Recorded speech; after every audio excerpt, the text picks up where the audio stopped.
Alessandro Moretti paid $300 for a vineyard he had never seen, and it was the best-worst decision of his life. The auction listing said abandoned property, sold as is, buyer assumes all risk.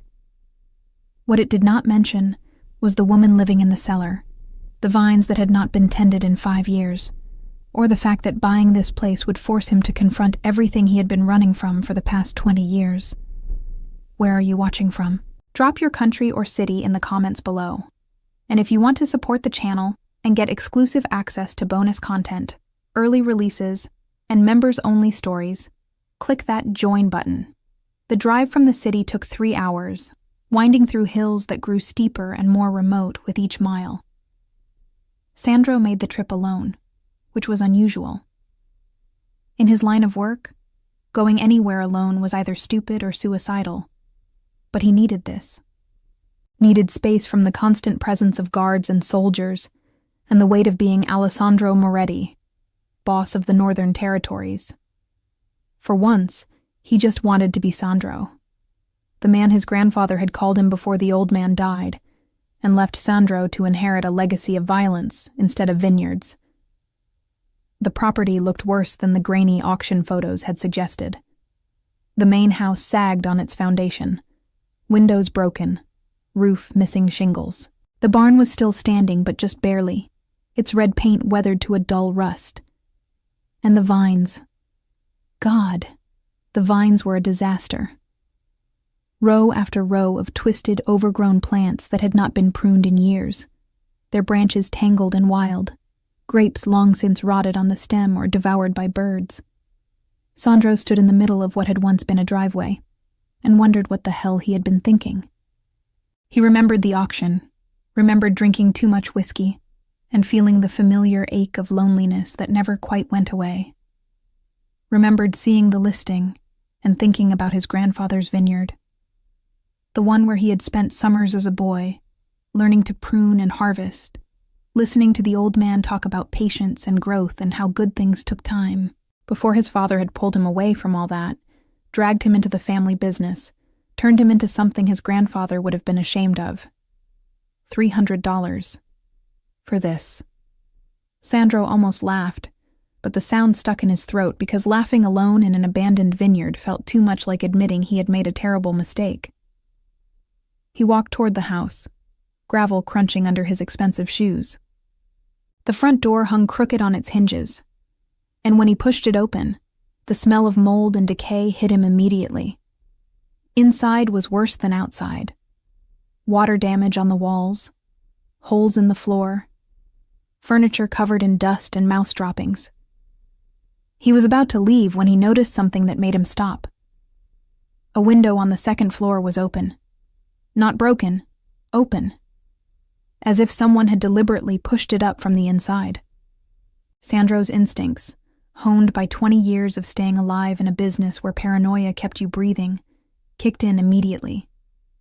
He moved quietly through the house, checking rooms, listening for sounds of movement. Nothing, but there were other signs. Recent signs. Footprints in the dust on the stairs. Small, definitely a woman's shoe size. A blanket in one of the upstairs bedrooms that did not look like it had been there for 5 years. An empty can of soup in what had been the kitchen, the label not yet faded. Someone was living here, or had been, very recently. Sandro went back outside and started a more thorough search. The barn yielded nothing except evidence of animals and weather. But the old wine cellar, built into the hillside behind the main house, had a door that was not just closed, but locked, from the inside. He stood there for a long moment, weighing his options. He could leave, pretend he had not noticed anything, come back with a crew to start renovations, and let whoever was squatting here scatter into the wind. Or he could do what he always did, which was confront problems directly. He knocked on the cellar door. The sound echoed dully against the old wood. No response. He knocked again, harder. "I know someone's in there. I'm the new owner. I'm not calling the police. Just want to talk." Still nothing, but he heard something. a small sound that might have been a sharp intake of breath. "Look," Sandro said, keeping his voice level.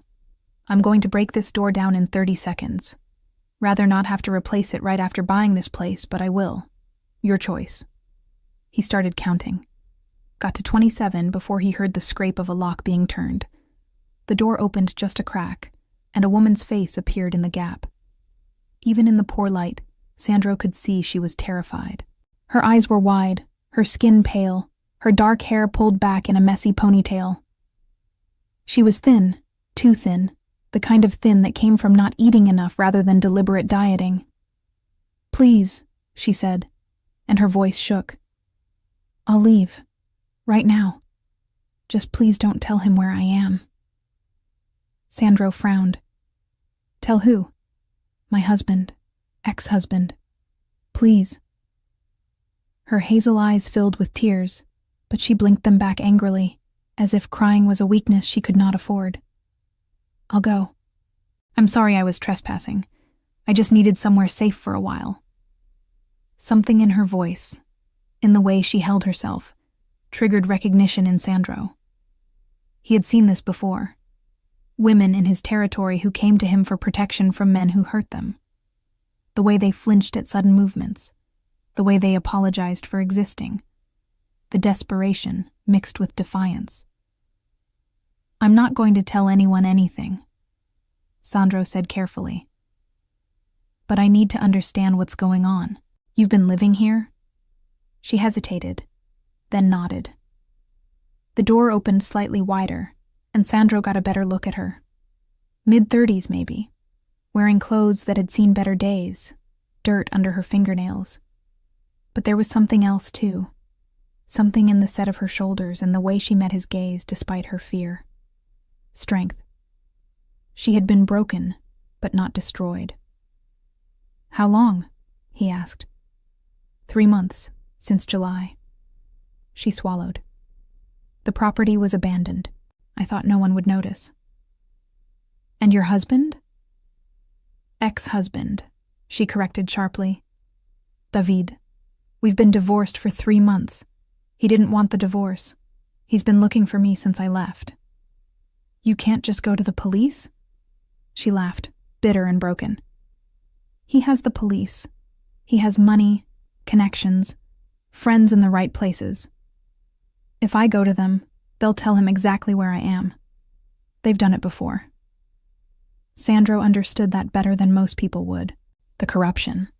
The way money and power could buy anything, including blind eyes from law enforcement. "What's your name?" "Does it matter?" "It does to me." She studied him for a long moment, clearly trying to decide if she could trust him. Finally, she said, Alessia Romano." "Alessandro Moretti. People call me Sandro." He did not offer to shake hands. She looked like she might bolt if he moved too suddenly. "You studied viticulture." That caught her off guard. "What?" He gestured toward the vineyard behind him. "The vines. Someone's been trying to care for them. Not effectively, but trying.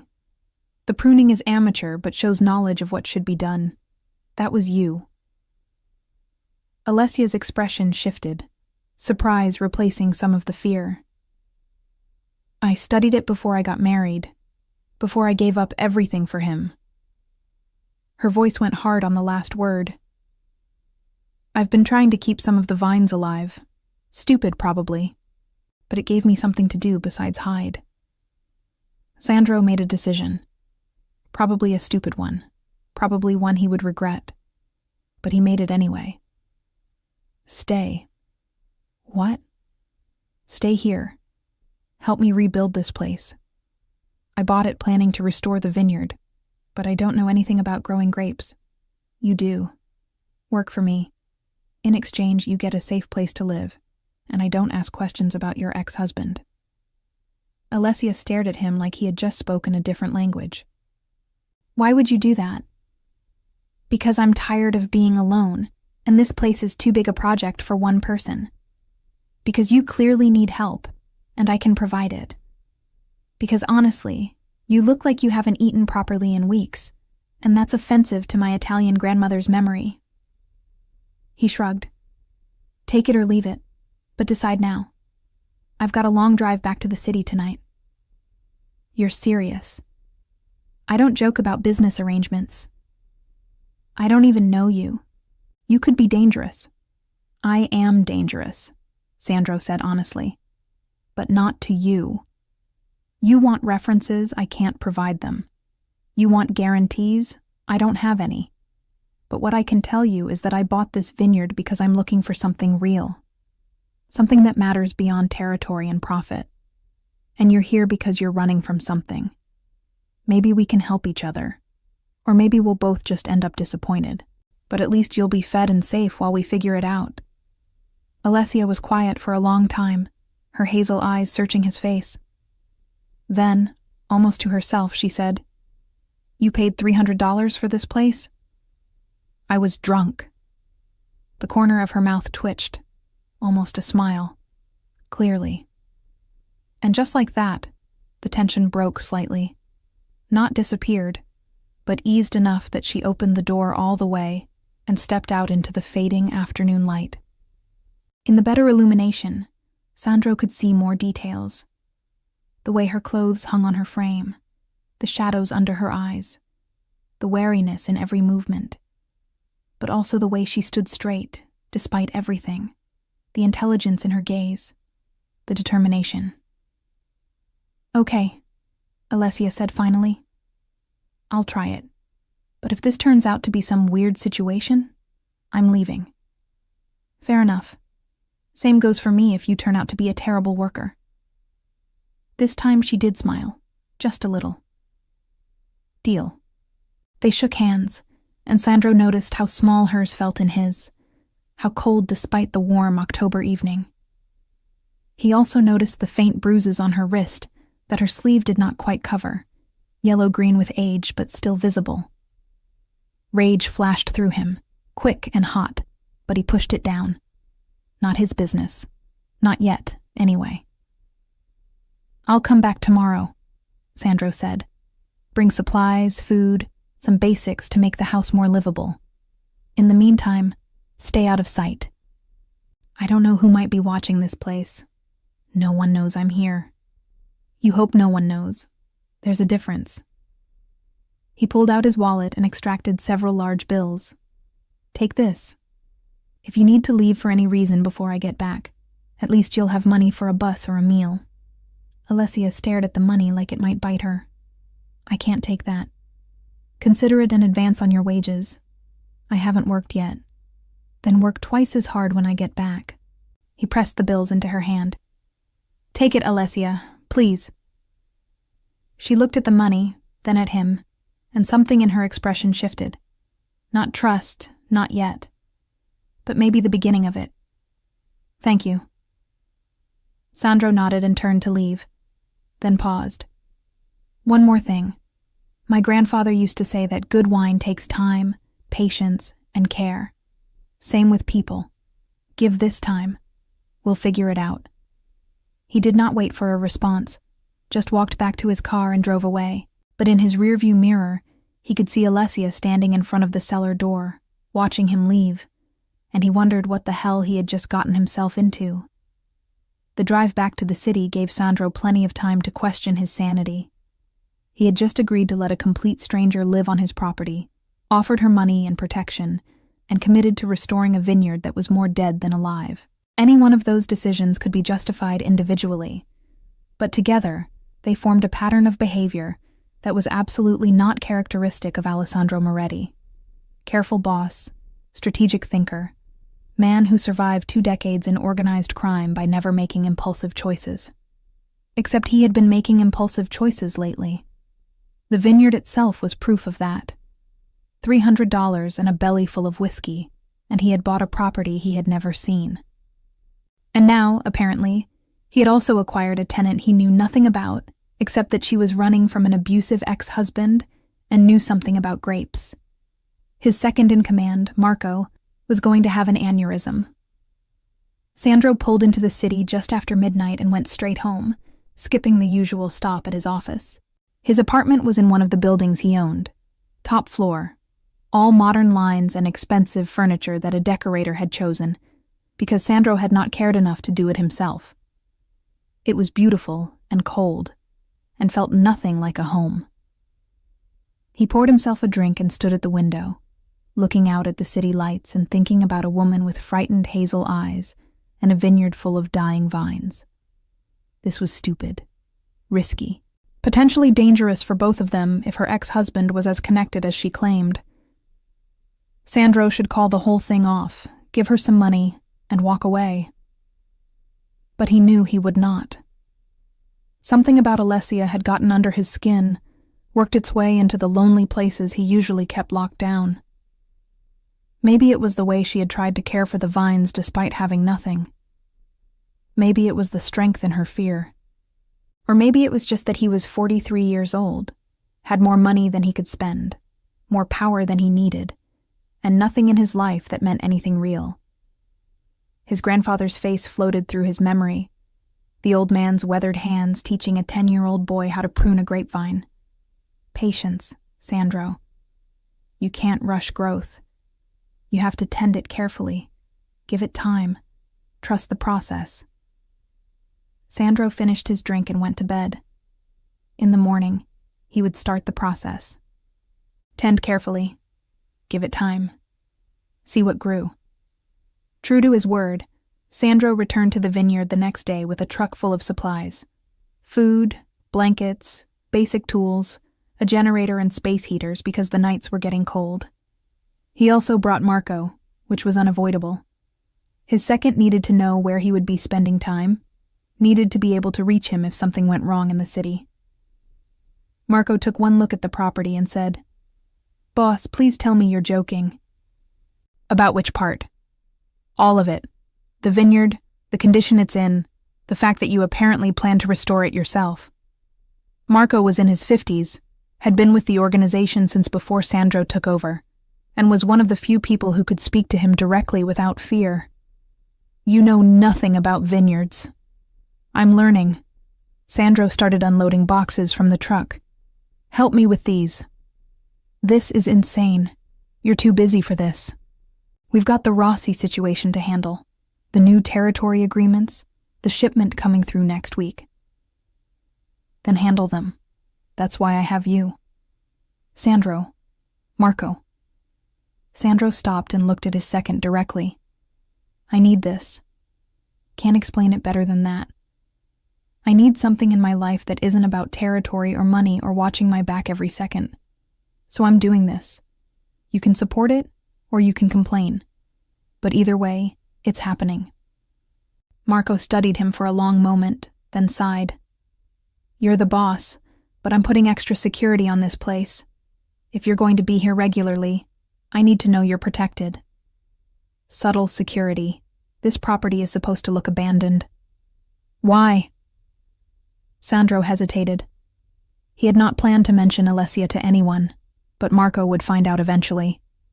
Better to control the narrative. "There's a woman living here. She's hiding from an abusive ex-husband. I offered her a place to stay in exchange for helping with the vineyard." Marco's expression went through several complicated shifts. "Boss, I know what it is. I'm doing it anyway. She needs help. I can provide it. End of discussion." Her ex could come looking. "If he does, we'll handle it. Quietly. I don't want this becoming a thing, Marco. Just extra eyes on the property. Make sure no one's watching who shouldn't be." Marco nodded slowly. "You're going soft. Maybe. Or maybe I'm just tired of only being hard." Sandro picked up a box of groceries. "Now help me unload before I decide you're useless." They spent the next hour bringing supplies into the house and setting up the generator. Alessia stayed out of sight the entire time, which Sandro appreciated. He had not told Marco more than necessary, and he wanted to keep it that way. When everything was unloaded, and Marco had left with promises to arrange discreet surveillance, Sandro called out toward the cellar. "Alessia, it's safe. Just me." She emerged slowly, warily, looking at the pile of supplies he had stacked on the porch. "That's a lot of food." You looked like you needed it. He handed her a bag. There's a generator in the kitchen. I'll show you how to use it. Should give you power for lights and heat. And there's a propane stove, so you can actually cook. Alessia looked overwhelmed.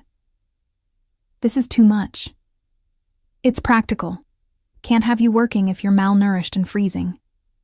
He started showing her around the house, pointing out what he had brought and where he had put it. As they walked, he noticed things he had missed the day before.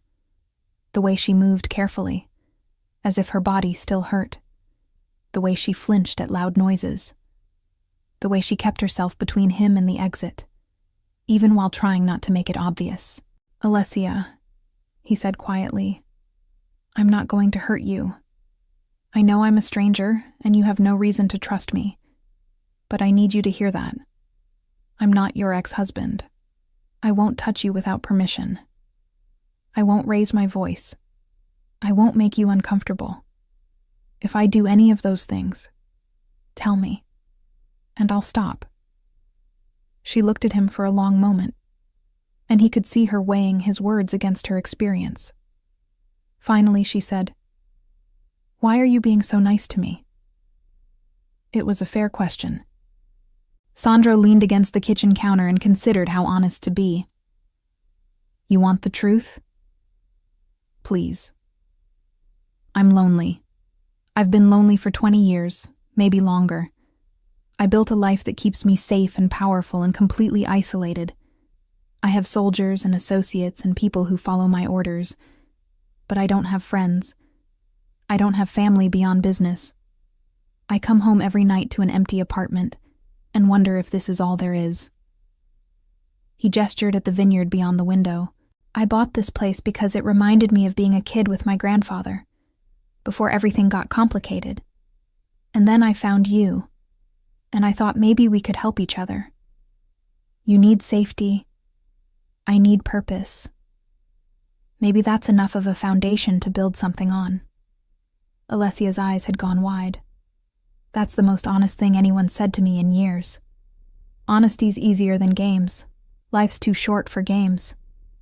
Your accent, she said suddenly. Northern Italy? Sicily, originally. But I've been in the north so long it's mixed. He smiled slightly. You're changing the subject. I'm processing. She sat down at the rickety kitchen table. You're in the Mafia, aren't you? Sandro did not bother denying it. Yes. That's why you understand about connections and police who can't be trusted. Yes. Should I be afraid of you? That's up to you. But I'll tell you this. I've done terrible things to protect what's mine and to maintain power. I won't apologize for that because it's the world I live in. But I don't hurt innocent people. I don't prey on the weak. And I don't tolerate men who beat women. He held her gaze. Your ex-husband ever shows up here, he'll regret it. That's a promise. Alessia was quiet for a long time, her fingers tracing patterns on the old wooden table. Then she said, I studied viticulture at the University of Florence, got my degree, had dreams of working at a prestigious winery, maybe eventually owning my own place. Then I met Davide at a party. He was charming, successful, said all the right things. We got married when I was 21. Too young, too fast, too stupid to see the warning signs. Sandro stayed quiet, letting her talk. He was good for the first year. Attentive, loving, supportive. Then he lost his job and things changed. He started drinking, getting angry, blaming me for everything. The first time he hit me, he cried afterward. Promised it would never happen again. I believed him. She laughed, the sound hollow. I believed him for 8 years. 8 years of being hit, controlled, isolated from everyone I cared about. 8 years of being told I was worthless, that no one else would want me, that I deserved what I got. You didn't, Sandro said quietly. You didn't deserve any of that. I know that now. It took a long time to know it. She looked up at him. He broke my ribs 6 months ago, put me in the hospital. The doctors asked if I wanted to file a report, and I finally said yes. Davide found out, got there before the police could arrive, told the doctors it was a misunderstanding. His family knows people. They made it go away. But it scared him enough that he got more careful, more controlled, started threatening what he'd do if I tried to leave again. But you left anyway. I left anyway. Waited until he went on a business trip, packed one bag, emptied our joint account, and ran. Filed for divorce from another city with a lawyer who specialized in domestic abuse cases. The divorce went through because David didn't want the publicity, but he made it clear he wasn't done with me. He'd fine me, make me pay. I couldn't stay in the city, couldn't go to friends or family because he was watching them. So I came here, found this place on a map, abandoned and forgotten. Figured I could hide until I figured out my next move. And then I bought it. And then you bought it. She smiled slightly. Worse luck or best luck, I'm still not sure. Let's aim for best luck. Sandro straightened. Here's what's going to happen. You're going to stay here, keep living in the cellar if that feels safest, or move into the house once we get it more livable. You're going to teach me everything you know about grapes. We're going to rebuild this vineyard together. And I'm going to make sure your ex-husband never finds you. You can't promise that. Yes, I can. I have resources you can't imagine. People who owe me favors. Eyes and ears everywhere. If he comes looking, I'll know before he gets within 10 miles of this place. Sandro pulled out his phone and handed it to her. Put your number in there. You need anything? You call me. Day or night doesn't matter. I'll answer. Alessia took the phone with shaking hands and entered her number. When she handed it back, she said, "Thank you. I don't know why you're doing this, but thank you. You already thanked me yesterday. Don't make a habit of it. We're partners now. Partners help each other." Over the next few weeks, they fell into a routine. Sandro would drive up from the city twice a week, staying for long days of work. Alessia proved her expertise. Knowledgeable, hardworking, determined to save whatever vines could be saved. They worked side by side, pruning and clearing years of neglect, repairing trellises. The physical work was harder than Sandro had done in years. His life in the city involved strategy and violence when necessary, usually delegated. Here, his hands got dirty, his muscles ached, his expensive clothes got ruined. And he loved it. Alessia was changing too. With regular meals she filled out, with safety she relaxed, with purpose she came alive. When she talked about the vines, about growth cycles and soil composition, her whole face lit up with passion and knowledge. They talked while they worked. Small things at first, then bigger things. Sandro told her about his grandfather, about learning viticulture as a boy, about the moment his father dragged him away into the family business. Alessia told him about her childhood in Florence, her dreams before marriage, the person she had been before David. They were careful with each other. Sandro never touched her without warning, kept his voice low, his movements predictable. Alessia slowly stopped flinching, stopped positioning herself for escape, started occasionally smiling without fear behind it. The first moment of real levity came 3 weeks in when Sandro tried to start the ancient tractor. The engine exploded in black smoke, covering him in oil. Alessia burst out laughing. Real laughter, head thrown back, transforming her face. Sandro grinned despite the oil. "Glad you're amused. Great purchase, boss. Very worth it." "I'm never going to live that down, am I?" "Never." Her eyes were warm, teasing, and Sandro realized this was the first time he had seen her genuinely happy. He looked away quickly. This was not that. She was recovering from abuse, and he was giving her safe space to heal. Anything else would be wrong. But the awareness was there now, a spark he carefully smothered. That night, they shared their first real meal together on the porch, pasta and wine while the sun set. Sandro told her about his grandfather's vineyard, about learning that wine needed sun and rain, time and patience. Alessia shared her dream of being a winemaker, creating something beautiful that would last. "To necessary dreams," Sandro said, raising his glass. "To necessary dreams," she echoed. The weeks turned into months. November arrived with cold rains that turned the vineyard into mud and made work difficult. Sandro found himself staying at the property more often, sleeping in the house instead of driving back to the city. Marco handled business, checking in daily but giving Sandro space. The organization ran smoothly without his constant presence, which was both reassuring and slightly humbling. Alessia moved out of the cellar and into one of the upstairs bedrooms. With the generator and heaters, the house was livable if not comfortable. They worked on making it better, fixing leaks, replacing broken windows, cleaning years of neglect. It was slow, hard work, but satisfying in a way that Sandro's usual business never was. Here, progress was visible, tangible, real. The vines were responding to their care, not thriving yet, but stabilizing. The pruning had helped. The cleared weeds had given them room to breathe. Alessia said they might actually get a small harvest next year if they could keep this up.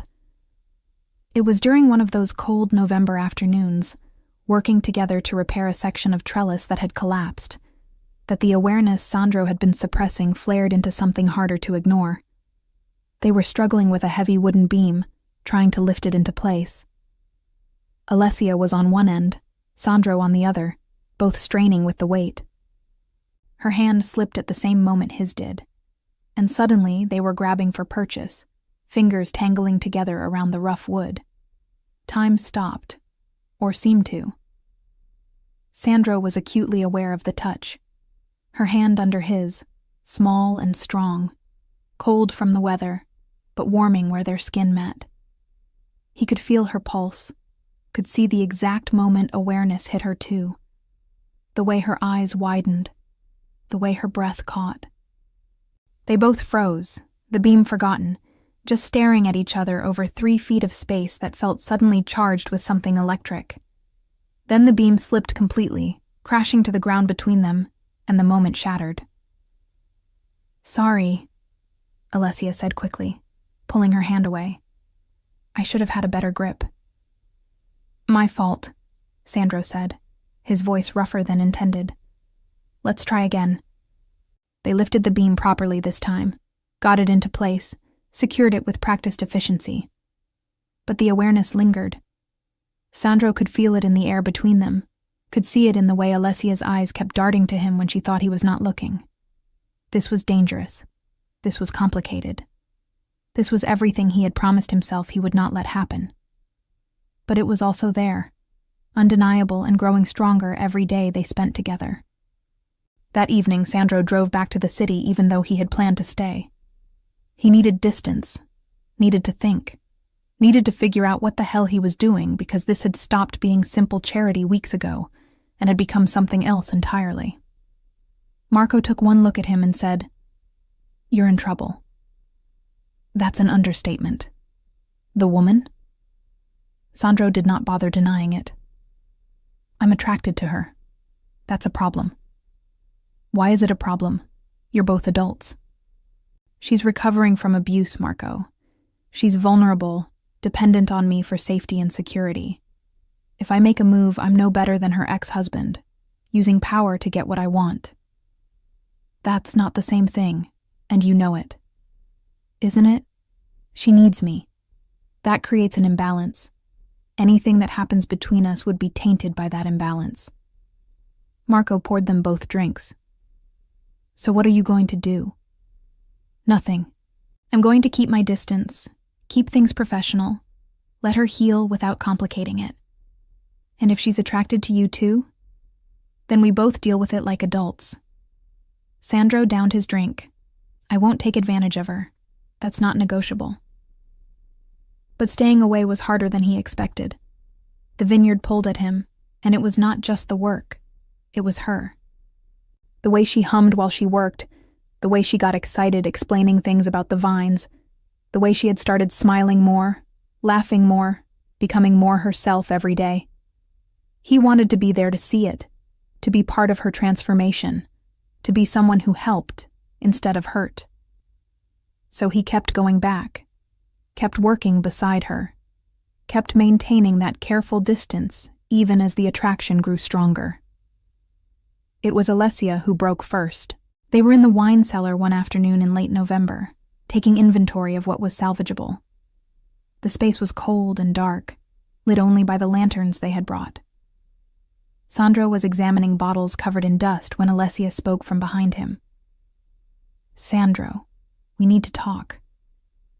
He turned to find her standing closer than usual, her hazel eyes direct and determined. "About what?" "About whatever's happening between us. Whatever this is that we're both pretending isn't there." His heart kicked hard against his ribs. "Alessia." "No, listen. I'm not stupid. I feel it. I know you feel it too. And we've been dancing around it for weeks now, being careful and professional and safe. But I need to know if I'm imagining it, if this is all in my head." "You're not imagining it." The admission came out rough, honest. "But acting on it would be wrong. You're vulnerable. You need safety, not complications. Don't I get to decide what I need?" She took a step closer. "I know I'm damaged. I know I'm dealing with trauma. But I'm not broken, Sandro. I'm not some fragile thing that's going to shatter if you touch me. And I'm attracted to you. Have been for weeks. So either tell me I'm alone in this, or admit that you feel it too." He could lie. Should lie. Should protect her from this mistake. But looking at her face, seeing the courage it took to say those words, seeing the woman she was becoming standing strong and demanding honesty, he could not do it. "I feel it too," Sandro said quietly. "Every damn day. But you need to understand what you're asking for. I'm not a good man, Alessia. I've hurt people. I'll probably hurt more people. My world is violent and complicated and dangerous.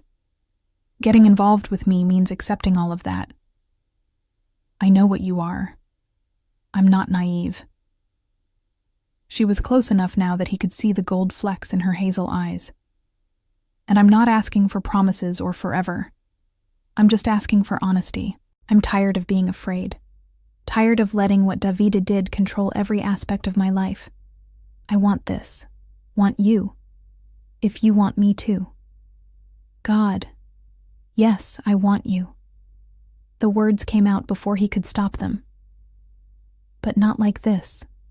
Not in a dark cellar because we're both lonely and the attraction got too strong to ignore. When I kiss you, if I kiss you, I want you to be sure. Completely sure. Not just recovering from trauma and confusing gratitude with desire." Alessia's eyes flashed. "Don't tell me what I'm feeling. I know the difference between gratitude and attraction. I'm attracted to you. To the way you listen when I talk about the vines. To the way you've respected my space while still being present. To the way you laugh when things go wrong instead of getting angry. To the way you look at me like I'm someone worth looking at." She reached up and put her hand on his chest, over his heart. "I'm sure, Sandro. I've been sure for weeks. The question is whether you're sure." He covered her hand with his, feeling the steady beat of his heart against her palm. Every instinct he had built over 20 years of control and restraint was screaming at him to step back, to maintain the distance, to protect her even from himself. But he could also feel the truth in her words, see the strength in her eyes, understand that denying this would be denying her agency, as much as acting on it inappropriately would. "I'm sure," he said finally. "But not here. Not now. Let's do this right." He lifted her hand from his chest and kissed her knuckles gently. "Have dinner with me tomorrow night. A real date. Just us. Good food. No work. Let me court you properly. And then, if you still want this, we'll figure it out together." Alessia's smile was bright enough to light the dark cellar. Okay, yes. That sounds perfect. Sandro made reservations at a small restaurant he owned in a town an hour away from the Vineyard. Private room, good wine, the kind of setting where they could talk without worrying about being seen or overheard. He drove them there the next evening, acutely aware of Alessia beside him in the passenger seat. She had dressed for the occasion, wearing one of the few nice things she had, a simple dark blue dress that brought out the hazel in her eyes. She had left her hair down, and it fell past her shoulders in waves. She looked nervous and excited and beautiful. "You clean up nice," Sandro said as they drove. "So do you." She gestured at his suit. "Although you always look good. It's unfair, really." He laughed. "It's the expensive tailoring. Makes anyone look good." "No, it's not just that." She was looking at him directly now, and he could feel the weight of her gaze. "You're attractive, Sandro. Surely you know that. Tall, broad shoulders, those intense green eyes, the whole dark and dangerous thing you have going on. You must have women throwing themselves at you constantly." "Not really. Being a boss tends to intimidate people. They see the power, not the person. I see both." She said it simply, like a statement of fact. "And I like both." The restaurant was everything Sandro had hoped. Quiet, elegant, intimate without being oppressive.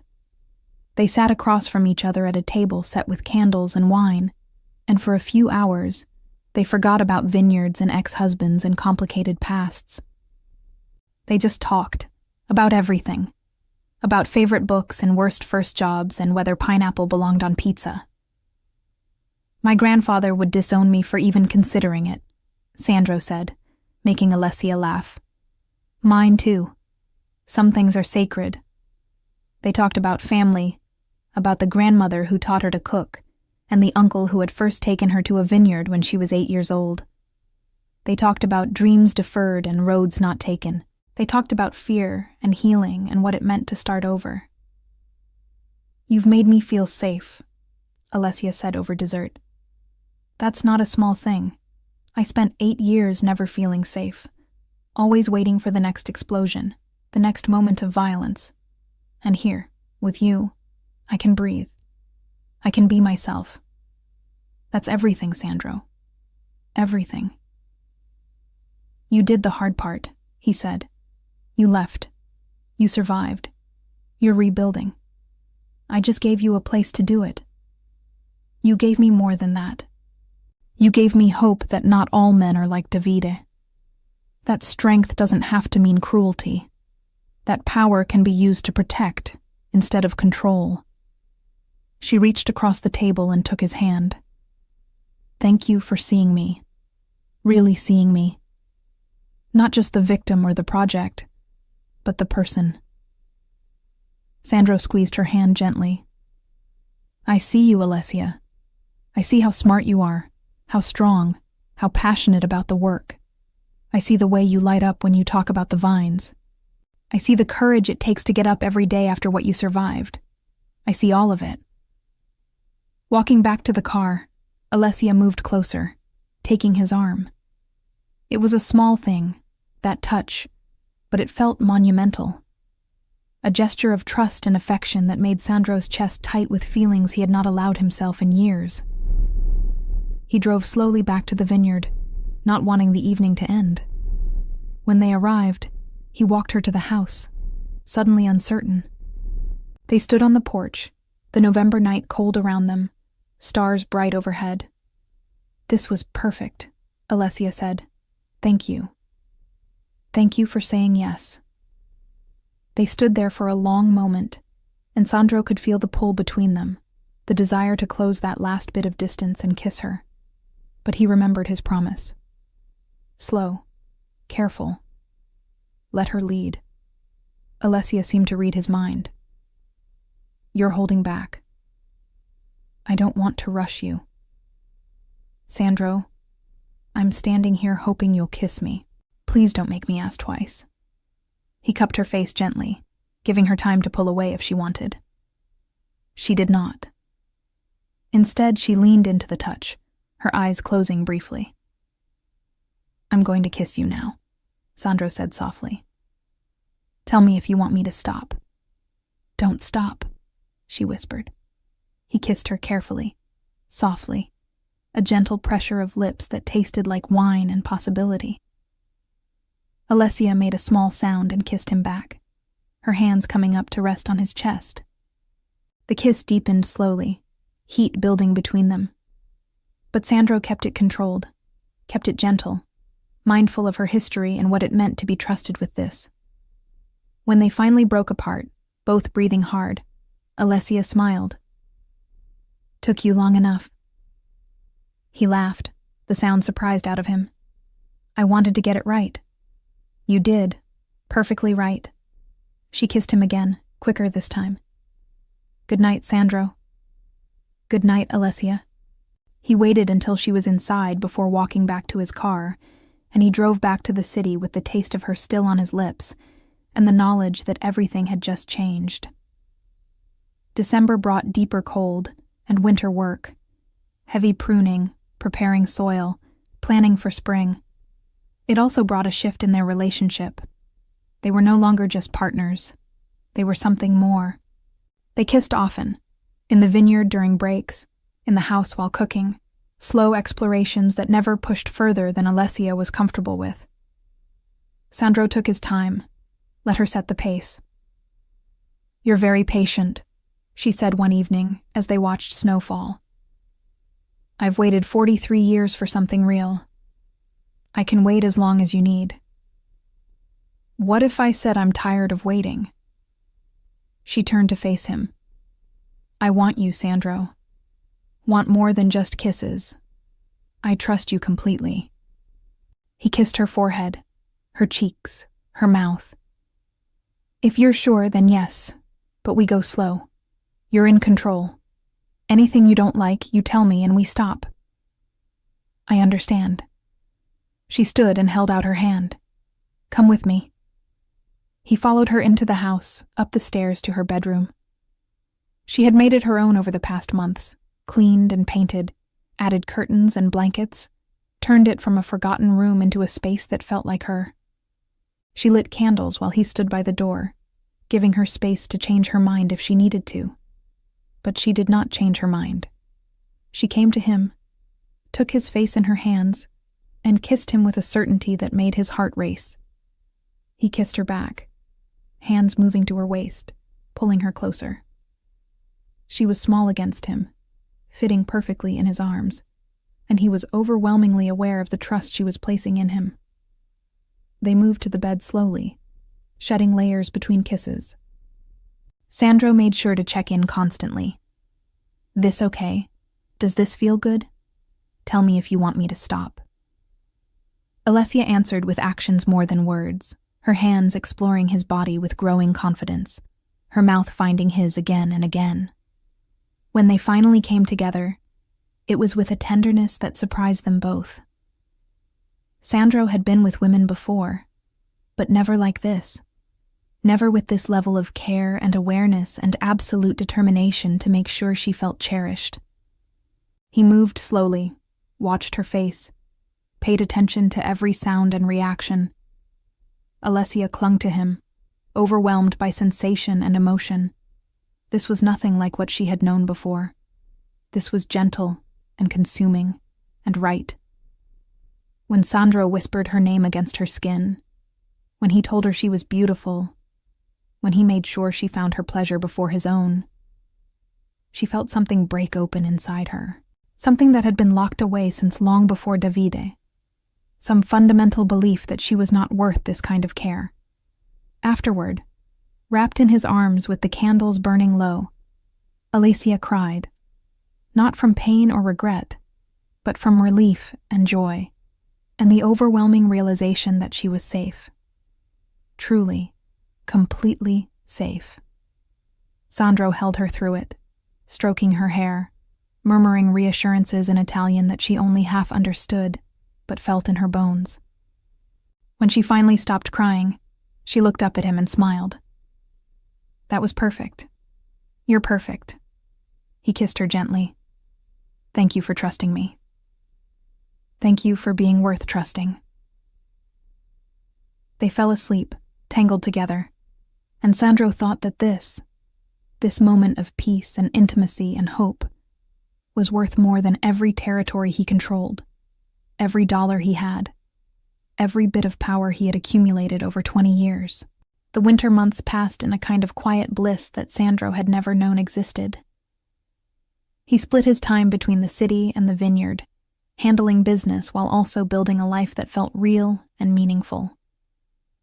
Alessia flourished, gaining confidence and strength with each passing day, becoming more fully herself.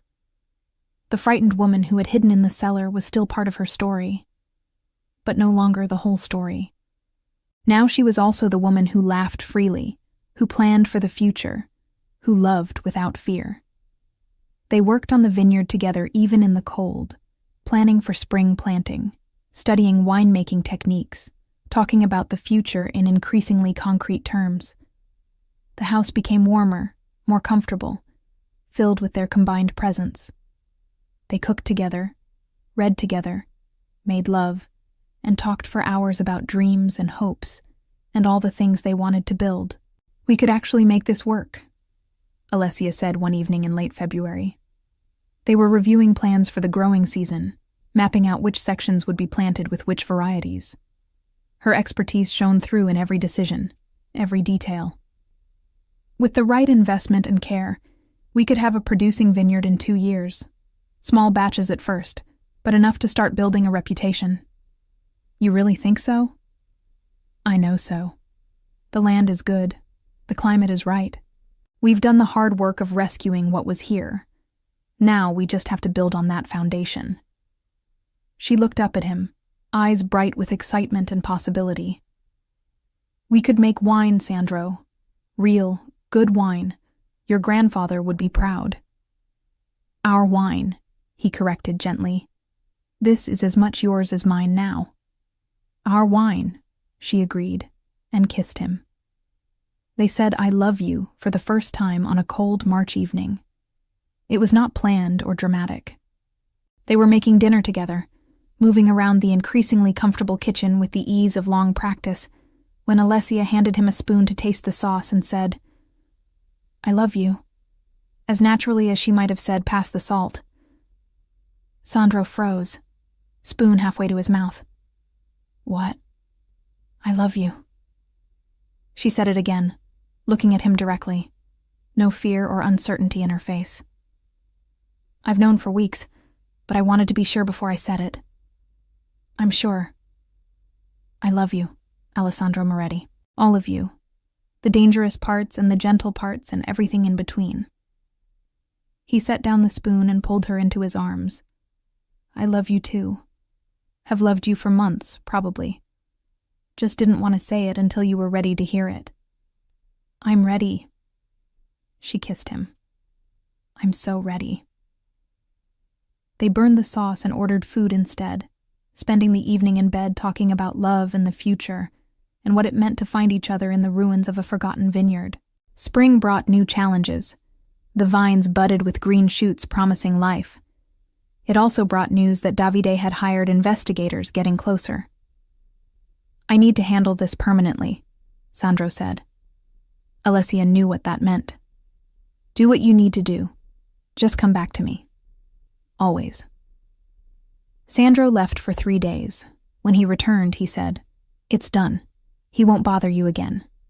He's in a hospital in Hungary with no memory of the past decade and documentation of fraud his own family turned over. He'll never come back to Italy." Relief washed over Alessia so powerfully her knees went weak. Sandro caught her, held her while she cried. "It's over," she kept saying. "It's really over." They celebrated by going into town together for the first time. Alessia walked through the village without fear, shopped for groceries, ate gelato, laughed freely. "I forgot what this felt like," she said, face turned to the sun. "Being free. You've always been free with me."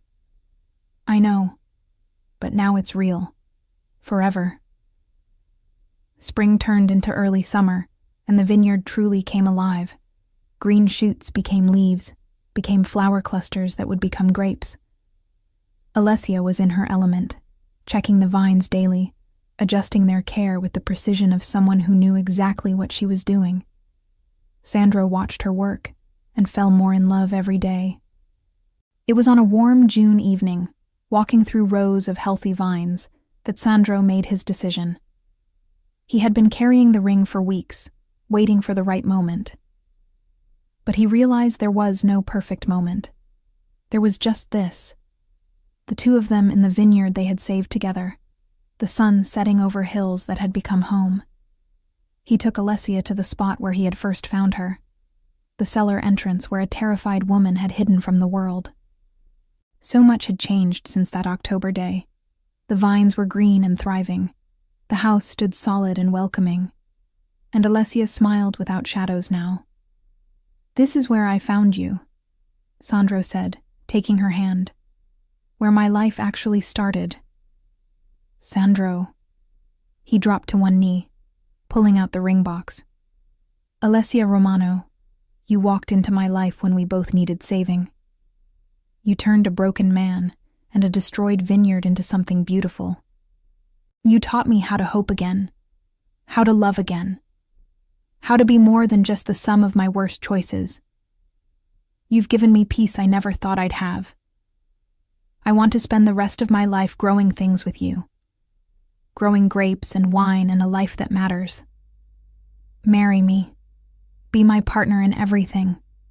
Let me spend every day proving I'm worthy of your trust and your love." Alessia was crying, happy tears streaming down her face. "Yes. Yes, 1,000 times yes. You already prove it every day, Sandro. You've shown me what real love looks like, what safety feels like, what it means to be cherished. I love you so much." He slipped the ring on her finger, a sapphire because it matched her dress from their first date, because she deserved something as unique and beautiful as she was. Then he stood and kissed her, while the sunset painted the vineyard gold, and the vines they had saved together swayed in the evening breeze. They were married in early September, exactly 1 year after Sandro had bought the vineyard. It was a small ceremony in the village church, followed by a reception at the vineyard itself. Sandro's organization came, though most did not know exactly how to process their boss getting married at a vineyard. Marco stood as best man and gave a speech about never expecting to see Sandro this happy. "When he bought this place for $300, I thought he'd lost his mind," Marco said, making the guests laugh. "Turns out it was the sanest thing he's ever done. To Alessandro and Alessia, may your love be as enduring as good wine."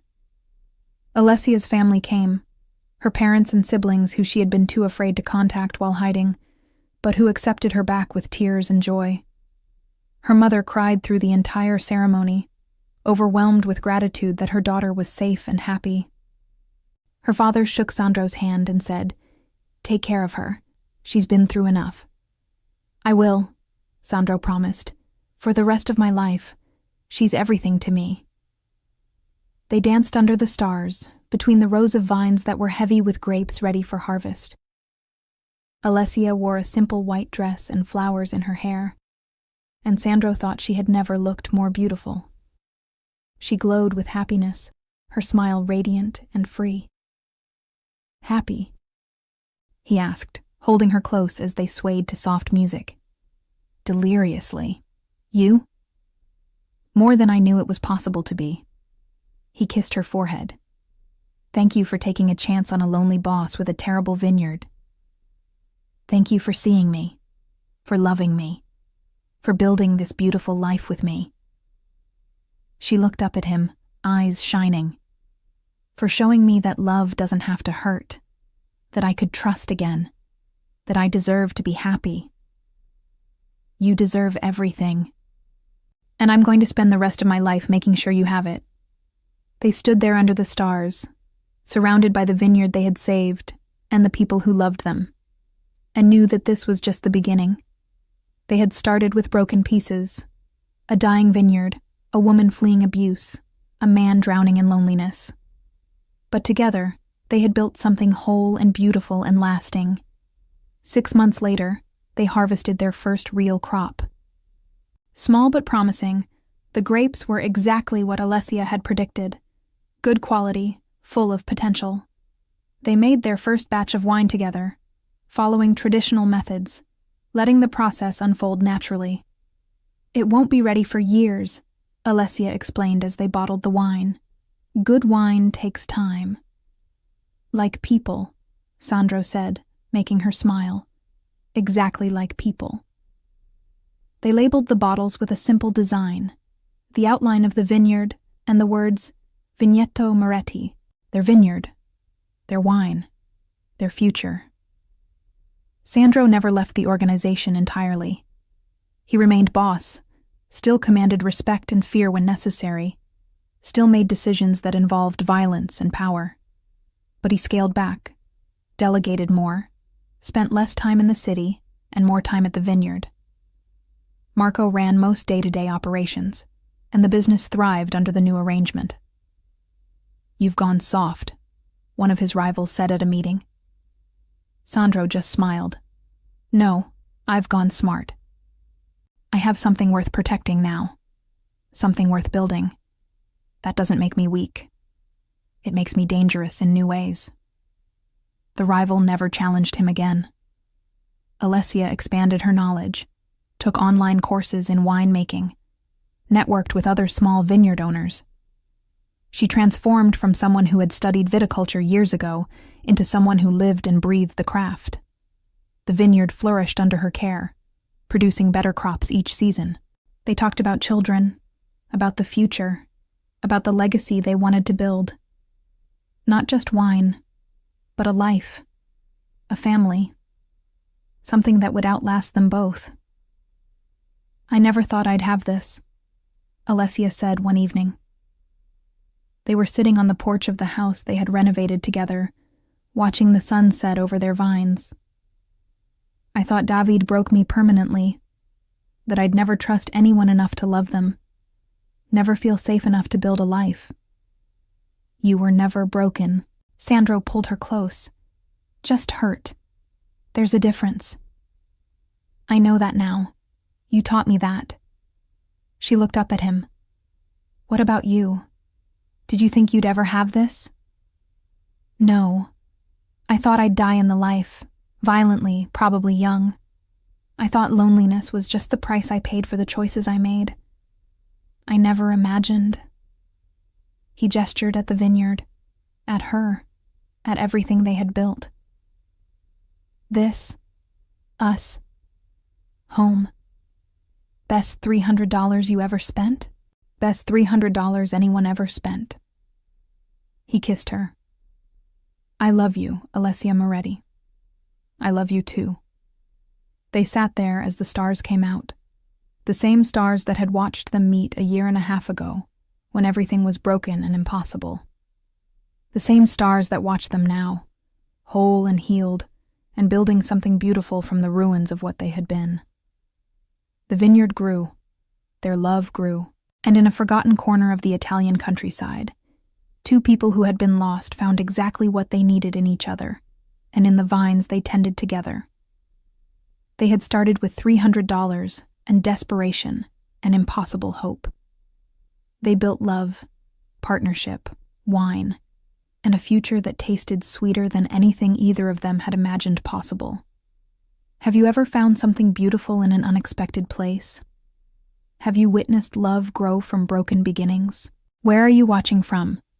Drop your country or city in the comments below. If you enjoyed this story, subscribe to our channel for more tales of healing, redemption, and unexpected romance.